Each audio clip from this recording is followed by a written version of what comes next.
Hola, buenos dias. Or as we say in American culture, hello, good day.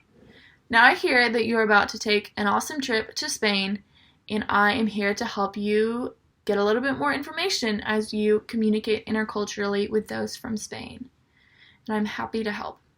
The country is a good bit smaller than America with under 50 million citizens.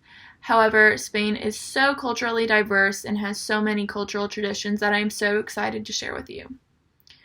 So obviously the culture of Spain, again, is different than American culture, but that's the fun part. Obviously, it would be boring if all the countries were the same, and honestly, would just be pretty boring. So before your trip, I want to give you some tips about the country as a collectivist culture, as well as some nonverbals and verbals of the Spanish culture that might be new to you or you might be surprised to interact with.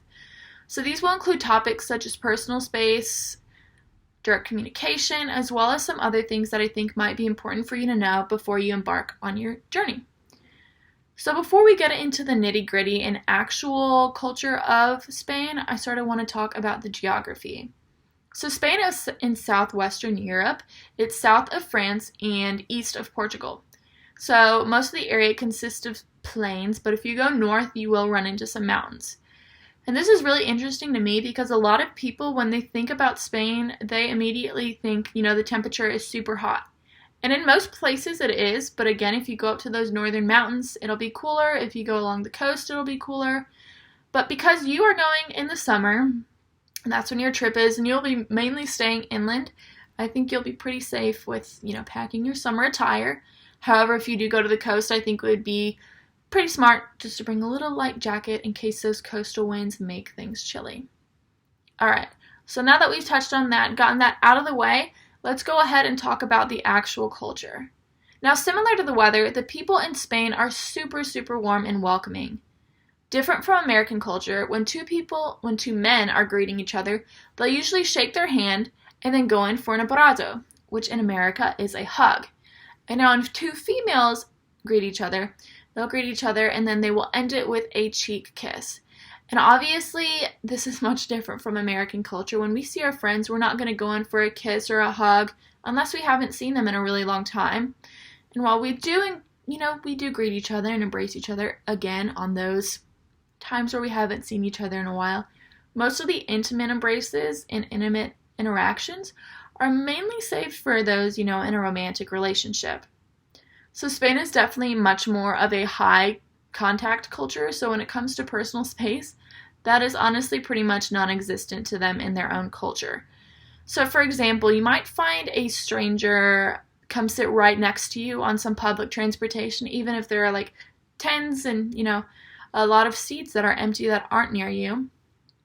However, the Cultural Atlas actually tells us that these interactions are simply meant to signify friendly affection and approachability. Even the men are less guarded by physical contact than those from the West. And according to Global Affairs, even more so, PDA is something that might make a foreigner feel uncomfortable.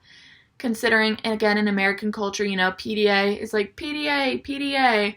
However, when you're at a table in Spain, kissing and holding hands is pretty common. But my tip to you is to embrace it. After all, humans are meant for connection.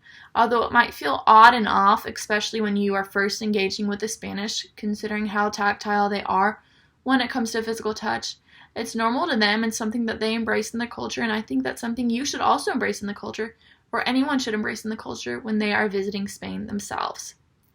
So, considering some of the information that I've shared this far, you might have come to the conclusion that Spain is a direct culture, and rightfully so. They're pretty much a direct culture in every sense of the word. A lot of the times, countries that are high in direct culture are actually from warmer places of the world, just like Spain for the most part. And similar to their sense of personal space, or lack of, actually, Spaniards tend to speak they're very more open when they speak and are comfortable with showing emotion.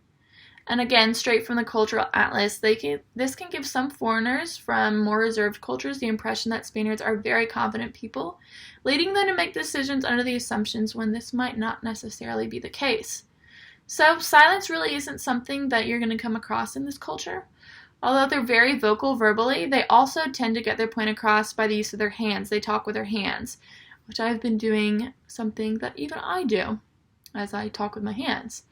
But a tip that I want to leave you with as you go to Spain is do not point with your index finger, because that can be a sign of being rude. And I know that's a pretty common thing to do in America when we're pointing out different things, but again, do not do it in Spain. That could be, again, a signal of being rude. Now, I just want to touch on some miscellaneous do's and don'ts on your visit. From the Cultural Atlas, as we have talked a little bit about, it really emphasizes the importance to take time to engage with people. Now, again, as we've mentioned before, they are more physically inclined to engage with people, verbally inclined to engage with people, but even after meals, they oftentimes will sit for hours and just talk. So time is definitely not as punctual in Spanish society as it is in American society, but that does not by any means mean that the Spaniards are lazy.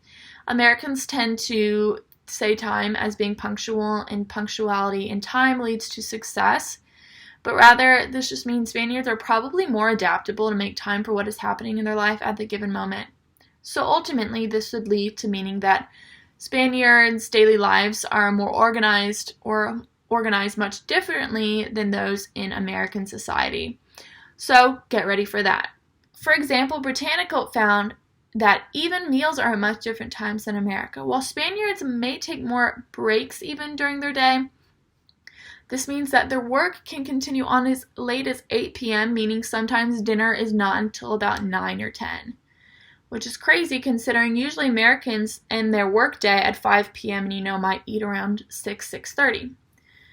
Another thing is to speak up. This culture is used to direct communication. It does not really beat around the bush, so they don't expect you to either. They don't want to try and interpret messages, so what you say is what you mean, and that's that. So from what I've said this far, Spain is much more feminine than a masculine society. They are in tune with their emotions and really care about their quality of life and are not necessarily leading such a competitive means of life. So one last thing, according to Planet BPM, is that Spain does not emphasize competitiveness like I just said, but rather they depend on their success from one another with how they interact. Overall, again, just go with the flow. Spain is so diverse and the people are very relaxed. So I hope that you have a great trip to Spain, and really I hope that my tips have helped you. Spain is much different from our own culture, and that is there's very little that we have in common. So as fun as the trip is for you, I hope you are also able to learn from the Spanish society and embrace our differences.